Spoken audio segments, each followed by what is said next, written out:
안녕하십니까, 윤경훈 원장입니다. 오늘은 필러를 절대 맞으면 안 된다. 최근에 유튜브에서 이슈가 된 동영상을 보고 말씀을 드리려고 합니다.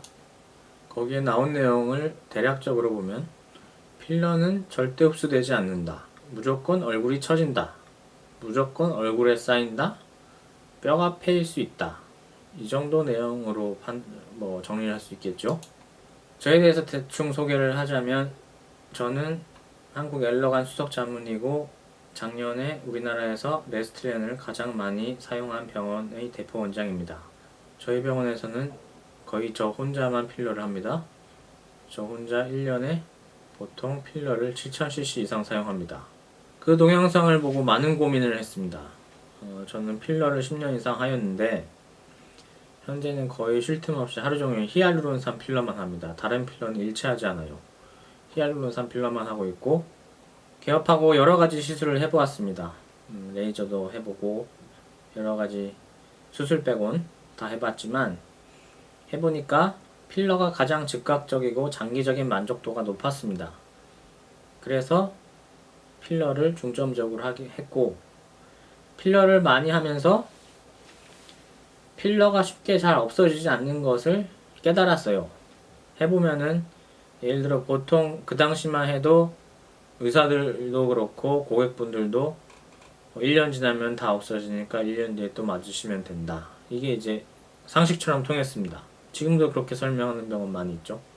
그래서 반복적으로 많이 해보니까 1년 뒤에 보니까 만져보면 필러가 그대로 있는 거. 지금도 상당수의 많은 분들을 돌려보내는데, 이제 때가 된 것 같다고 오시면 만져보면 필러가 그대로 있고 모양도 예쁩니다. 그래서 필러가 오래 간다는 거를 경험으로 깨달았어요. 그러면서 그 동영상을 보면서 오랜 세월 필러만 해온 제가 뭔가 지금까지 고객분들, 수많은 저를 믿고 내원해 주신 분들께 큰 잘못을 했나 치열하게 고민하였습니다. 며칠간 치열하게 고민했어요. 거기에서 나온 말씀이 이제 필러는 절대 흡수되지 않는다. 예를 들어 다른 병원에서 10년 전에 필러를 하셨다고 해요. 모양을 보면 그런 말씀을 안 해도 필러 한 콘지 저는 알아요. 대부분은 압니다. 그만큼 필러가 오래 간다는 거예요. 본인은 모르시지만 저는 이건 뭔가 한 코구나. 뭔가 변화가 있다는 거예요. 그 남은 게 필러일 수도 있고 자가 조직으로 대치된 조직일 수도 있는 겁니다. 절대 없어지지 않는다? 임상의학의 100%란 존재하지 않죠. 필러가 현미경에서만 인지될 정도로 히알루론산이 남아있었을 수도 있고, 육안으로 딱 봐도 10년 전에 필러를 하셨구나 이 정도로 남아있을 수도 있는 겁니다. 필러가 오래 가는 것이 무조건 나쁘다? 이거는 한쪽 측면만 바라본 것이죠. 필러 회사들은 보통 오래 가게 만들려고 연구를 많이 합니다. 자주 맞지 않고 오래 가면은 그게 좋은 걸 수도 있고, 오래 가는데 그게 염증 반응을 일으키고 자꾸 퍼지고 쌓이고 처지면은 그건 나쁜 거라고 봐야죠. 오래 가는 것 자체가 나쁜 게 아니라 모양이 안 예쁜 게 나쁜 겁니다.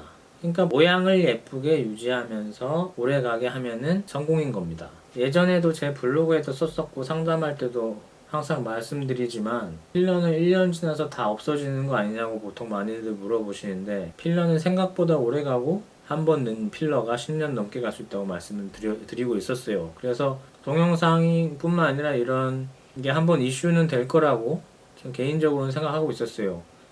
상당수의 병원들이 1년 후에 다 없어진다 이런 식으로 설명을 하고 있기 때문에. 히알루론산 필러는 히알루론산이 아니에요. 히알루론산을 화학적으로 교차 결합시켰습니다. 엄연한 필러는 이물질이에요. 우리 몸에서 보면은 포린바디입니다. 이물질이에요. 이물질이 우리 몸에 들어오면 우리 몸의 반응은 그 이물질이 그대로 있거나 그 이물질 주위에 자가조직의 캡슐처럼 쌓아서 남아있거나 주변에 염증 반응을 일으키면서 섬유화되거나 이런 식으로 반응을 합니다. 그래서 자가 조직으로 치환돼서 콜라겐이나 섬유화돼서 남을 수도 있고, 말씀드린 대로 캡슐이 히알루론산을 쌓아서 남을 수도 있고, 캡슐 사이즈도 다양합니다. 현미경으로만 보이는 작은 캡슐로 남을 수도 있고, 손으로 만져질 만큼 큰 캡슐도 있고, 손으로 만져질 수 있는 큰 캡슐은 참고로 그 캡슐 안에 고농도의 히알라젤 주사하면은 분해할 수 있습니다. 자가 조직이 아닌 히알루론산이 남아있는 경우 10년이 지난 경우에도 히알라제로 녹이면 대부분 잘 녹아요. 자가 조직으로 치환된 부분은 100%안 녹은 느낌이 들 수는 있지만 만성적으로 염증을 일으키지 않으면 크게 문제될 건 없고, 만약에 붓거나 아프거나 이런 현상이 계속 반복되면은 히알라제를 이용하여 녹이는 것이 좋습니다. 2014년에 나온 논문 한 편을 보시면은 필러를 피부에 주입해서 8일째 그리고 114일 지난 다음에 조직 검사를 했습니다. 15명을 실험하였고, 에스텔리스 베이직이라는 필러, 주비덤, 레스틸렌, 그리고 생리식염수를 대조군으로 썼어요. 여기서는 15명 중 아무도 부작용이 없었고 염증세포도 생기지 않은 것으로 나옵니다. 이 논문에서 나온 사진을 보면 8일째, 114일째 보면은 이 하얀 것들이 히알루론산입니다. 주변에 아무런 염증세포가 없죠. 그래서 염증 반응을 일으키지 않고 히알루론산이 잘 있다. 이게 이제 이 논문의 내용이었습니다.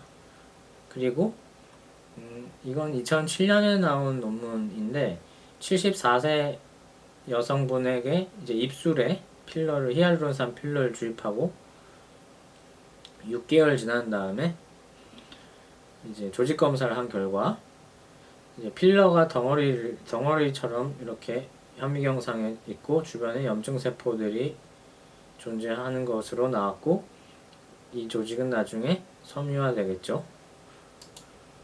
이렇게 히알루론산이 물방울처럼 사이사이 조직에 있고 주변에 염증 세포들이 분포하는 것으로 나왔습니다. 대부분의 경우는 이렇게 히알루론산 필러가 자기 조직과 큰 반응을 일으키지 않고 같이 공존하게 됩니다. 물론 드물게 염증 반응을 일으키고 자기 조직으로 치환되는 경우가 있기도 합니다. 그리고 이 논문은 히알루론산 필러라도 다 같은 게 아니라 필러의 종류에 따라 제품에 따라 반응이 다르다라는 것을 나타낸 논문입니다. 어떠한 필러를 넣느냐에 따라 조직 반응이 다르다는 거죠. 그러니까 한마디로 좋은 필러를 사용하는 것이 더 장기적으로 좋은 결과를 나타낼 수 있겠습니다. 동영상에 보면 이제 필러는 없어지지 않으니까 뼈를 깎아라 하셨어요. 본원에서는 얼굴 윤곽 수술하시고 많은 분들이 오시는데, 물론 예쁘게 잘 된 경우도 많지만 얼굴이 약간 어색한 경우도 많이 있습니다. 이제 그런 경우 의사가 권해서 그렇게 하는 경우도 있지만 대부분 본인들이 더 많이 깎아달라고 하셔가지고 의사가 그렇게 수술한 경우가 더 많아요. 뼈는 평생 동안 변하는 액티브한 기관입니다. 뼈는 가만히 있는 게 아니라 우리 피와 계속 서로 칼슘과 기타 미네랄 영양소를 주고받으면서 계속 변합니다. 100세 시대에 뼈 모양이 계속 변해요. 계속 변해서 어떻게 변할지 모르는 얼굴뼈를 많이 깎아내면은 나중에 골다공증이 오거나 이러시면은 고생하실 수가 있습니다. 그래서 과연 윤곽 수술이 필러보다 안전하냐? 여기에 대해서 저는 동의할 수는 없어요. 정답을 말하자면 사실 아무런 미용 시술 수술하지 않는 것이 건강에는 가장 좋습니다. 미용 시술 수술이 사실 우리 사는데 필요한가요? 전혀 필요 없지요. 어디 아파서 치료받는 게 아니고 예뻐지려고 하는 거기 때문에 보톡스, 필러, 수술 아무것도 안 하는 것이 가장 좋습니다. 하지만 이제 예뻐지려고 하니까 얘기가 달라지는 거예요. 예뻐지고자 하니까 그러면 어떤 선택을 해야 되냐? 그런 거는 이제 해당 전문가와 상의를 해서 결정을 하시는 거죠. 그러니까 모든 시술은 리스크가 있어요. 그런 리스크를 감내하고 예뻐지려고 하는 겁니다. 그러니까 이 미용 시장이 존재하는 겁니다. 필러는 무조건 얼굴이 처진다 하셨는데, 필러를 과량을 반복해서 넣으신 분들 보면 얼굴이 많이 처져 있는 경우가 많은 건 사실이에요. 그러니까 과량을 반복해서 넣으면 안 됩니다. 필러 자체가 뿌띠 성형, 뿌띠 말 그대로 소량씩 주입하게 나온 거예요. 이제 단위도 1cc 단위로 나오죠. 보통 필러가 주사기 한 개가 1cc죠. 1cc씩 넣으란 얘기예요. 1cc. 근데 한 부위에 5cc, 6cc, 심지어는 8cc, 9cc를 넣으니까 당연히 처지고 퍼지고 어색한 모양이 되는 겁니다. 앞에서도 말씀드렸듯이 필러가 잘 녹지 않거든요. 필러가 생각보다 오래 갑니다. 한 부위에 대량을 주입하면 중력의 영향을 받아 시간이 지나면은 처질 수밖에 없죠. 소량을 주입해야 됩니다. 필러는 소량을 주입하면은 자기 조직과 융화되면서 처지지 않고 그 자리에 필러가 잘 있습니다. 동영상에서 말씀하신 것처럼 막 퍼지는 게 아니에요. 예를 들어 팔자 필러를 저는 보통 1cc 가지고 양쪽 나눠서 하는데, 그렇게 넣으면 팔자 공간이 아주 좁은 분 빼고는 밀리는 경우가 전혀 없어요. 팔자 공간이 좁은 분들 같은 경우는 주비던 볼벨라 같이 입자 고운 필러를 가지고 시술을 하시면 밀릴 일이 없습니다. 저는 지금까지 옆볼 시술을 수천 케이스 이상 했지만 지금까지 한 번도 처짐 때문에 오신 분은 없습니다. 저는 보통 옆볼이랑 앞광대 밑에 이 부위, 이 넓은 부위에 한쪽에 1cc를 넣습니다. 1cc를 캐뉼라 가지고 넓게 깔아요. 그러면은 자기 조직과 잘 융화되면서 처지지 않고 계속 유지가 잘 됩니다. 1년 뒤에 오셨을 때는 보통 양쪽 합해서 1cc를 해요. 그러면은 그 사이에 약간 꺼졌던 볼륨이 채워지면서 그 뒤에는 보통 거의 할 필요가 없습니다. 한마디로 필러를 소량씩 주입하고 충분한 시간 간격을 두고 주입을 하면은 처질 일도 없고 어색할 일도 없습니다. 그리고 필러는 무조건 얼굴에 쌓인다고 하셨는데, 저는 고객분들에게 필러는 누적 효과가 있다고 몇 년 전부터 말해왔어요. 그래서 한 부위에 적게는 2회, 많게는 한 3, 4회 하시면 거의 앞으로 하실 일이 없다고 말씀드립니다. 그리고 반복할수록 시술 간격도 늘어납니다. 그러니까 예를 들어 코필러를 처음에 하시면 보통 1년 뒤 정도에 시술하시면 되고, 그런데 이제 피부 얇은 분들은 한 번 해도 10년씩 가는 경우가 있어요. 모양이 유지되면서. 그런 경우는 당연히 2차, 3차도 필요 없는 거죠. 처음 하시면 1년 뒤, 2차는 보통 1.5년에서 2년 뒤에, 3차는 더 길게 이 정도 시술하시게 되면 그 뒤에는 대부분 시술할 필요 없을 정도로 오래 갑니다. 필러의 성질 자체가 그런 거예요. 앞에서 나왔듯이 필러는 쉽게 없어지지 않고 결국 외부에서 들어온 이물질입니다. 근데 이제 이물질이 넣어놨다고 무조건 나쁜 것이냐? 결국 예뻐지려고 하는 시술이니까 모양이 예쁘면 오래가면 좋은 거예요. 인체에는 물론 무해해야 되겠죠. 히알루론산은 현재까지 나온 외부에서 넣는 이물질 중에서는 가장 안전하다고 알려진 물질이에요. 그러니까 현재 가장 시술을 많이 하고 있는 것입니다. 거기에다가 녹이는 효소 주사제 히알라제도 있으니까 큰 부담 없이 시술을 하고 있는 겁니다. 그래서 필러를 예를 들어 넣고 1년 뒤에 지난 다음에 무조건 넣는 게 아니라, 만약에 1년 뒤에 코를 봤는데 코가 예쁘단 말이에요. 그런데 콧대만 약간 퍼져 있어요. 이런 경우에는 필러를 다 녹이지 않고 퍼진 부분만 살짝만 녹여줘도 예쁜 모양이 나옵니다. 물론 처음보다는 필러가 물 빨아들이면서 약간 퍼지기 때문에, 퍼진 상태로 오래가기 때문에 처음처럼은 오똑하진 않겠죠. 탄성이 떨어지니까. 하지만 원래 처음 얼굴, 아무것도 안 한 얼굴보다는 예쁜 모양이 계속 유지되는 겁니다. 필러는 무조건 얼굴에 쌓이냐? 얼굴에 쌓인다고 표현하는 거는 일단 약간 옳은 표현은 아니에요. 누적되는 부분도 있지만 자기 조직으로 치환될 수도 있고 히알루론산 자체로 남아있다가 서서히 분해되기도 하기 때문이죠. 쌓아서 어색해 보이는 이유가 매년 체질에 관계없이 필러가 많이 남아있는데 반복적으로 필러를 맞기 때문이에요. 그러니까 필러가 많이 있는데 또 맞는 그런 행위 자체가 문제인 거지 필러 맞는 것 자체가 잘못됐다는 건 아니라는 겁니다. 아무것도 안 한 분이 코필러나 턱필러를 해서 예뻐졌다. 그러면은 사람이 욕심이 끝이 없기 때문에 또 넣고 싶어 하신단 말이에요. 그때 의사가 말려야 되고 고객분도 약간 예뻐지면 거기서 만족하시고 더 하시면 안 되는 겁니다. 필러는 뿌띠 시술은 해당 부위에 필요할 때 맞는 거지 일정 간격을 두고 꾸준히 하는 시술이 아닙니다. 예를 들어 보톡스 같은 경우 6개월 정도 시간을 두고 꾸준히 하는 경우가 많죠. 주름 예방 효과도 있고 주름이 좋아지고 사각턱 같은 경우는 가름해 보이고 이러기 때문에 꾸준히 하는 분들이 상당히 많아요. 보톡스는 그냥 물약이기 때문에 꾸준히 해도 물론 근육이 많이 준 상태에서 맞으면 어색해질 수가 있겠죠. 그런 경우는 마찬가지 텀을 늘려야 됩니다. 근데 필러는 이 이물질이기 때문에 필요할 때 맞는 것이지 일정 기간을 두고 6개월, 1년 간격을 두고 계속하는 그런 시술이 아니에요. 필러는 해당 부위의 모양을 봐서 모양이 꺼져 있다. 볼륨을 채워야 한다. 코를 올려야 한다. 이마 꺼진 데를 채워야 한다. 이런 경우에 필러 시술을 하시면 되는 겁니다. 그러니까 고객분들은 그걸 스스로 판단하지를 잘 못한 경우가 많아요. 물론 자기 얼굴을 스스로 잘 판단하고 오시는 분들도 계시죠.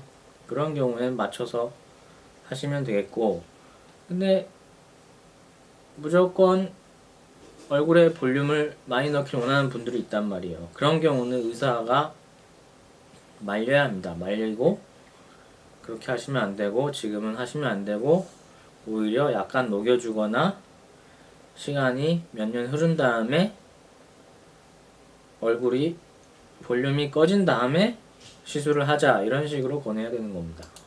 필러는 얼굴에 남아 있을 수 있습니다. 왜냐하면 이물질을 넣은 거니까. 이 점은 의사, 환자 모두 알아야 돼요. 근데 동영상의 그 선생님께서는 아예 필러를 무조건 하지 말라 하셨어요. 뿐만 아니라 보톡스, 필러, 지방이식 다 하지 말라 하셨어요. 근데 윤곽 수술은 또 하시라 하셨어요. 처음에 필러를 하지 말라 그런 제목을 보고 무슨 내용일까 궁금증이 나서 봤고 중간 내용을 보면서 좋은 내용도 많이 있었고 도움되는 내용도 많이 있었습니다. 근데 제가 실망한 것은 아예 모든 실수를 하지 말라 하셨으면은 저는 그 선생님을 상당히 높게 평가했을 거예요.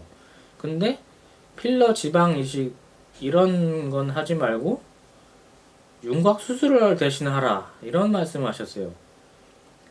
이건 사실 어떻게 보면 미용 치료의 기본이기도 한데 필러나 지방 이식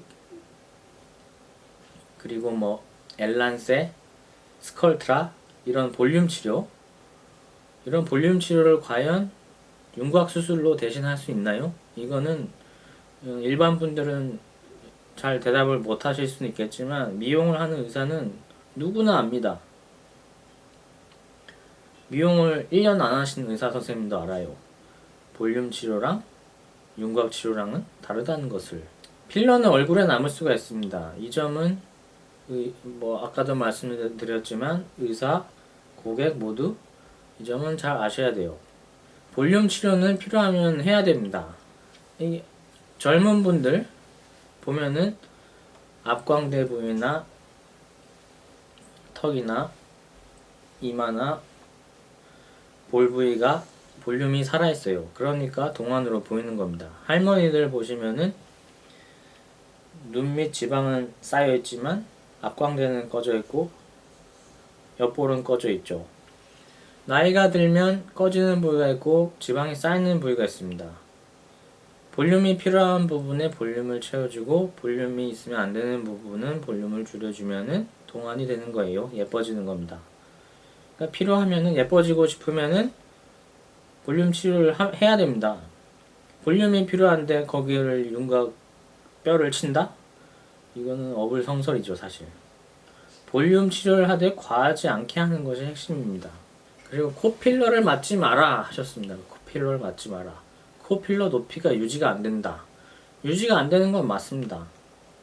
저는 코필러만 수만 케이스 했는데 처음에 했을 때 제일 오똑해요.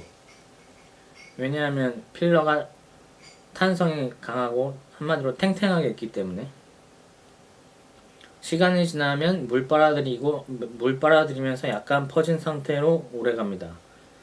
코필러를 보통 아까도 말씀드렸지만 뭐 적게는 1, 2회 많게는 3, 4회 하면 거의 보통 10년 가까이 가요. 그러니까 자주 할 필요가 없는 겁니다. 코필러가. 그런데 이제 자주 하니까 코가 퍼지고 안 예뻐지는 거예요. 그런 경우에 예를 들어 시간이 지나서 약간 코가 퍼져서 오신다. 이럴 때 이제 더 넣어서 예를 들어 코가 퍼져 있는데 여기에 이렇게 가운데 쫙 필러를 세우면은 오똑하게 예뻐질 거라고 생각하시는 고객분들이 많으시단 말이에요. 그런데 이제 이런 경우는 필러를 맞으시면 안 되고 옆에 퍼진 데를 살짝 녹여주면 됩니다. 이렇게 의사가 말을 해드려야 됩니다. 시간이 지나서 약간 퍼진 경우에 살짝만 녹여주면 처음 같지 않아도 예쁜 모양이 나오는 경우가 대부분이에요.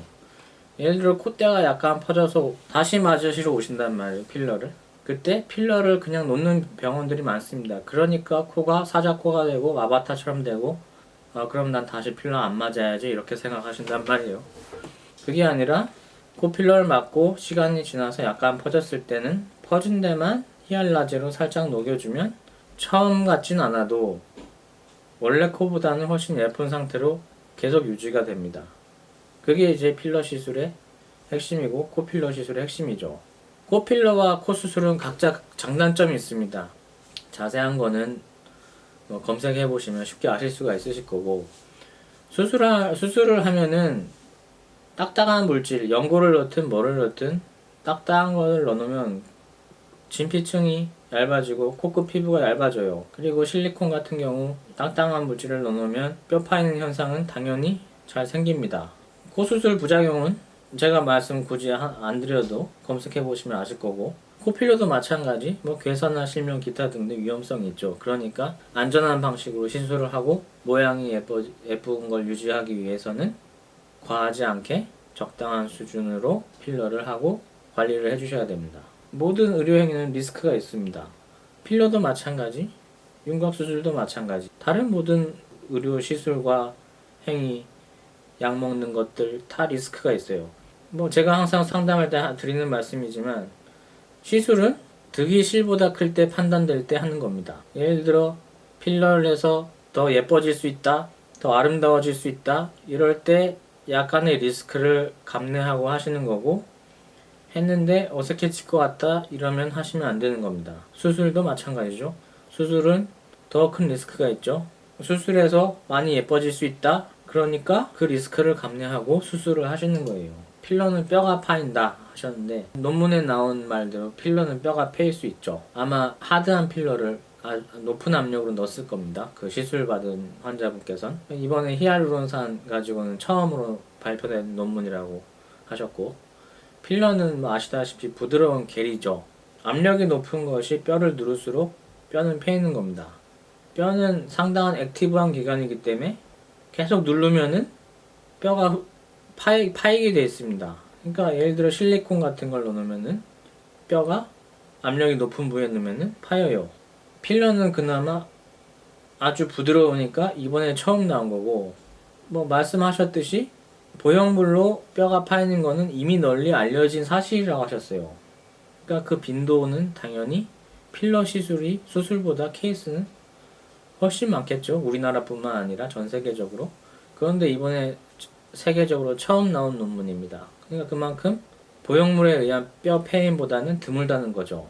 그리고 팔자 필러를 하지 말고 귀족 성형을 하라 하셨어요. 나사와 보형물을 넣어서. 귀족 성형 수술을 하신 분이 저희 병원에 상당히 많이 들어오시는데 제가 볼 때는 귀족 수술이 상당히 자연스럽게 한 분들은 모양도 예쁘고 제거를 제거하는 빈도가 낮아요. 대신 그만큼 효과도 좀 떨어지죠. 하지만 보형물을 큰 걸 넣어서 효과를 좋게 한 분들은 몇 달 뒤에 만나보시면 그걸 다 제거했다고 하십니다. 왜 제거하셨냐 여쭤보면은 불편해서 그렇다고요. 불편해서. 팔자 부분이 계속 움직이는 부위이기 때문에 계속 뭐 밥 먹을 때나 말할 때나 계속 뭔가 땅땅한 게 들어있으니까 이게 불편하시다는 거예요. 그래서 제거들을 많이 하는 겁니다. 팔자 필러 같은 경우는 과하게 넣으면은 계속 압력이 가해져서 위로 밀려서 올라갈 수 있는 건 맞아요. 그러니까 부드러운 필러를 가지고 피하층에 캐뉼라를 이용해서 안전하게 시술을 하면은 자연스럽게 좋아지는 거고, 팔자 자체를 고랑을 없애려고 필러를 넣으면 안 됩니다. 고랑을 약간 좋게 하려고 시술을 하는 거지, 팔자주름은 수술을 해도 고랑은 못 없애요. 일시적으로 없앨 수는 있어도 계속 피부가 접히는 부위이기 때문에 필러를 하든 수술을 하든 뭘 하든 고랑은 생깁니다. 그렇기 때문에 필러를 넣어서 팔자주름을 없애려고 하시면은 밀리고 퍼지고 이런 현상이 나타날 수밖에 없어요. 그래서 소량을 넣어서 심하게 꺼진 팔자를 좀 완화시키는 개념으로 시술을 하시는 겁니다. 그리고 턱 필러를 하지 마시라고 하셨고, 또한 깊게 넣는 걸 피해야 한다고 하셨어요. 이건 이제 턱 필러 자체를 많이 안 해본 의사 선생님들이 하는 말씀인데, 턱 필러 같은 경우는 모양이 예쁘게 나오려면은, 기본적으로 자연스럽게 나오려면은 골막층에, 뼈층에 깔아야 됩니다. 그리고 필러의 가장 큰 부작용이 괴사. 그러니까 혈관에 필러가 들어가서 혈류를 막아서 조직이 죽는 거죠. 그런 현상을 막으려면은 피하층에 넣으면 안 돼요.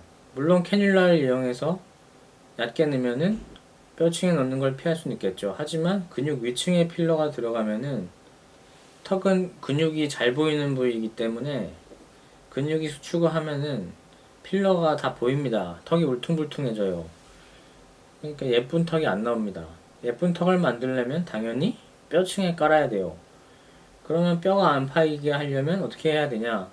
많이 넣으면 안 된다는 얘기입니다.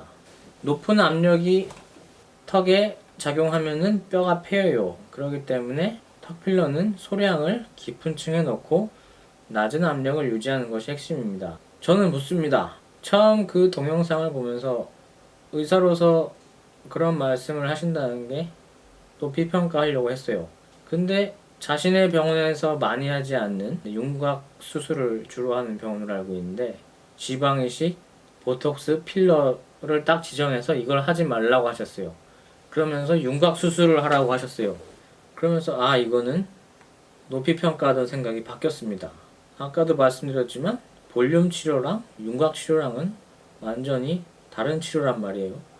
그런데 볼륨 치료를 아예 하지 말고 윤곽 수술을 하라. 이거는 어떻게 보면 기본에 어긋나는 얘기이기 때문에 생각이 바뀌었습니다. 과연 진짜 환자, 고객을 생각해서 찍은 유튜브냐? 저는 이걸 여쭙고 싶어요. 아니면 혹시 요즘 뭐 책 이름으로도 많이 유행하지만 뭐 절대 하지 마라 마케팅이 아니신지, 거기에 대해서 여쭙고 싶습니다. 그리고 무조건 하지 마라, 무조건 100%, 이게 과연 듣기에는 시선을 집중시키지만 의학을 공부해 본 사람은 누구나 알 겁니다. 의학에 100%는 없습니다. 100%는 없어요. 아무리 좋은 검사 또 100% 잡아내는 검사는 없고, 아무리 좋은 치료제도 100% 치료하는 약은 존재하지 않아요. 앞으로도 마찬가지일 거고, 예를 들어 100만 명 치료받고 100만 명 검사하고 100만 명 수술 받으면은 원치 않는 결과가 생길 수밖에 없는 게 의학입니다. 세계에서 현재 히알루론산 필러를 시술하는 의사가 수십만이 넘습니다. 이 사람들은 다 모두 잘못된 부도덕한 행위를 하고 있는 사람이냐? 거기에 대해서 한번 또 여쭤보고 싶고, 저는 스스로 완벽한 필러 시술만을 추구하면서 지금까지 살았습니다. 필러를 평생의 업으로 생각하고 있고, 앞으로도 주로 거의 필러를 하면서 남은 의사생활을 할 걸로 생각합니다. 환자의 건강을 진정으로 위하신다면 윤곽 수술, 뼈 깎는 수술 같이 뉴스에 종종 나오죠. 윤곽 수술하고 지혈이 안 돼서 기도가 막혀서 식물인간이 되거나 사망하셨다. 이런 사람이 죽을 수도 있는 수술은 하지 않으면서 그런 말씀을 하셔야 되는 게 아닌가요? 예를 들어 여드름 약 처방만 하신다든지 간단한 비침습적인 시술만 하시면서 그런 동영상을 찍으셨으면 저는 상당히 높게 평가했을 겁니다. 그런데 윤곽 수술은 하시면서 자신이 잘 하지 않는 분야, 지방이식, 보톡스, 필러를 콕 집어서 하지 말라고 하는 건 하나의 상술이 아니신지요? 사실 모든 리스크를 없애려면 모든 미용 시술은 안 해야 됩니다. 사실 미용 시술이란 게 우리 사는 데는 전혀 필요 없는 거죠. 예뻐지려고 하는 거지 건강해지는 거랑은 아무 상관없습니다. 예를 들어 지방이식, 보톡스, 필러, 수술, 그러니까 뭐 코수술, 윤곽수술, 기타 여러가지 미용 수술들 이거 해서 뭐 몸에 좋을 게 있나요? 몸에 좋을 건 없습니다. 그거 리스크를 감내하고 더 예뻐지기 위해서 하는 겁니다. 그래서 예뻐지려면은 의사나 환자나 과욕을 버려야 돼요. 의사도 경쟁에 치여서 자꾸 자주 넣고 많이 넣으려고 하면 안 되고, 고객분들도 약간 더 예뻐지려고 안 넣어도 되는 필러를 계속 넣으면은 어색해지고 피부 안에 쌓이고 나중에 염증도 생길 수 있고 그런 겁니다. 다른 미용 수술도 마찬가지예요. 수술도 리스크를 감내하고 양악 수술 같은 걸 많이들 하십니다. 양악 수술을 해서 리스크 감내하고 예뻐지면 다행이에요. 근데 예뻐지지도 않고 리스크만 있으면 그거는 서로에게 불행입니다. 그러니까 시술이든 수술이든 서로 욕심을 버리고 어느 정도 선에서 필요한 만큼만 해야 됩니다. 그게 답인 거예요.